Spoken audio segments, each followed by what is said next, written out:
청와대의 새로운 진영이 발표됐습니다. 가장 큰 주목을 끌었던 비서실장엔 이병기 국가정보원장이 임명됐고 정무특보단도 새롭게 꾸려졌습니다.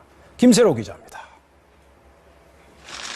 신임 대통령 비서실장으로 임명된 이병기 국정원장은 박 대통령의 자문그룹 중 한 명입니다.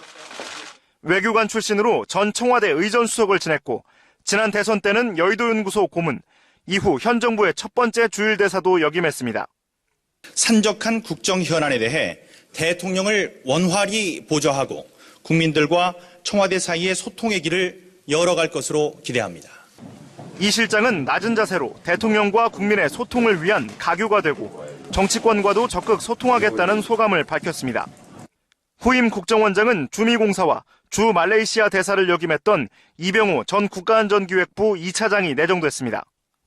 박 대통령은 또 홍보수석에 언론인 출신의 김성우 현 대통령 사회문화특별보좌관을 기용했고 정무특보단에는 새누리당의 정책위 의장, 사무총장, 원내수석 부대표를 각각 지낸 주호영, 윤상현, 김재원 의원을 발탁했습니다. 홍보특보는 옛 민주당 출신 김경재 전 의원을 임명했습니다. 집권 3년차 당정청 소통을 강화한 인사로 해석됩니다. 새누리당은 청와대를 안정적으로 이끌 적재적소의 인사라고 밝힌 가운데 유승민 원내대표는 국회의원의 정무특보 임명에 반감을 드러냈습니다. 새정치민주연합은 인사혁신이 아니라 잘못된 회전문 인사라고 비판했습니다. MBC 뉴스 김세로입니다.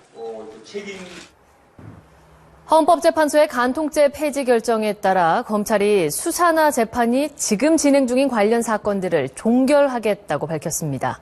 자세한 내용 김세희 기자입니다. 대검찰청은 헌법재판소의 간통죄 폐지 결정에 따라 현재 간통 혐의로 수사 중인 사건을 모두 무혐의 처분하기로 했습니다. 또 현재 재판이 진행 중인 사건은 공소를 취소해 재판을 종결시키거나 무죄를 구형해 유죄를 선고받지 않게 한다는 계획입니다. 이미 1, 2심에서 유죄가 선고된 경우 피해자를 대신해 검찰이 직접 항소나 상고를 제기한 뒤 무죄를 구형할 방침입니다. 검찰로서는 이례적인 조치지만 처벌 근거가 사라진 만큼 불가피한 조치라는 설명입니다. 이와 함께 마지막 간통죄 합헌 결정이 있었던 2008년 10월 30일 이후 유죄가 확정된 사건은 형 집행을 면제하고 확정 판결을 받은 사람은 재심 청구가 가능합니다. MBC 뉴스 김세희입니다. 네, 간통죄 폐지로 부부 윤리를 지키기 위한 최소한의 사회적 안전장치가 사라졌다고 우려하는 목소리들 많습니다. 그러나 형사처벌이 사라진 대신에 경제적 배상 책임은 이전보다 막대해질 것이라는 전망입니다. 전재홍 기자입니다. 2010년 미국의 골프 선수 타이거 우즈는 자신의 외도로 이혼을 하면서 자기 재산의 75%, 우리 돈 9천억 원대의 위자료를 지급하는 판결을 받은 것으로 알려졌습니다. 비슷한 이유로 이혼한 영화배우 멜 깁슨도 전 재산의 절반인 4,600억 원을 위자료로 내놨습니다. 이처럼 간통죄가 없는 미국에서는 외도가 이혼 사유일 때 이른바 징벌적 배상 성격으로 거액의 위자료를 지급하라는 판결이 일반적입니다. 잘못을 한 배우자를 일종의 벌금형으로 처벌하면서 외도가 비도덕적이라는 메시지를 강하게 전파하는 것입니다. 이에 비해 우리나라에서는 외도로 인한 이혼 판결에서 위자료 액수로만은 5천만 원을 넘은 적이 없습니다. 이미 간통죄로 형사처벌을 받았기 때문에 민사적 책임이 상대적으로 적었던 것입니다. 그러나 법조계에서는 간통죄 처벌 규정이 사라졌기 때문에 위자료도 크게 올라갈 것이라는 관측이 지배적입니다.